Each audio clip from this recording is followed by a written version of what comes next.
মা আর মেয়ের সম্পর্ক এক অন্যরকম মধুর সম্পর্ক। আজকে আমাদের পেজ থেকে এত সুন্দর এই ব্যাগের পার্সেলটা চলে যাচ্ছে আফসানা মিম আপুর পক্ষ থেকে তার আদরে যা রাজকন্যার জন্য।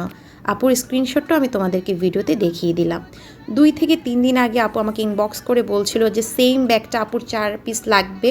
আপু অনেক পেজে নাকি খুঁজতেছিল, বাট কেউই নাকি আপুকে দিতে পারছিল না, সবাই স্টক আউট বলে দিচ্ছিল। তো ফাইনালি আপু আমাদের পেজটা খুঁজে পেয়েছিল। তা আপু বারবার বলছিল যে আপু আপনি আমার লাস্ট হোপ, যেখানে আমি আমার মন মতো এই ব্যাগটা পাবো। তো পরে আমি আপুকে বলেছি যে আপু 2 দিনের মধ্যে আমাদের শিপমেন্টটা নামবে, দেন আমি ইনশাল্লাহ দিতে পারবো। তো ফাইনালি আজকে যখনই আমি হাতে ব্যাগগুলো পাই সবার আগে আমি আপুকে ইনবক্স করে বলেছি, পিক দিয়েছি, আর আপু অনেক বেশি খুশি হয়েছে যে আপু ফাইনালি এই ব্যাগটা বেবিদের জন্য নিতে পারবে। মানে আমার নিজের খুব ভালো লাগছিল যে আপুর এই হ্যাপিনেসের পার্ট আমিও একটু হতে পেরেছি, যে আপুকে ফাইনালি এই ব্যাগটা আমি দিতে পেরেছি। এছাড়াও এই ব্যাগগুলোর মধ্যে আরও অনেক ডিজাইন, অনেক কালারই কিন্তু আমাদের পেজে অ্যাভেলেবেল আছে। ট্রাস্ট মি ইন রিয়েল, এগুলো এত বেশি প্রিটি আর এত বেশি সুন্দর, এগুলো কিন্তু আজকাল সব আপুরাই দেখলাম স্টাইল হিসেবে ইউজ করছে। তো যারা যারা আমাদের পেজ থেকে খুব সুন্দর এই ব্যাগগুলো নিতে চাও, আমাদের পেজে কিন্তু এখন ইনবক্স করে ফেলবে, কারণ এগুলো কিন্তু অনেক আর্লি স্টক আউট হয়ে যাচ্ছে।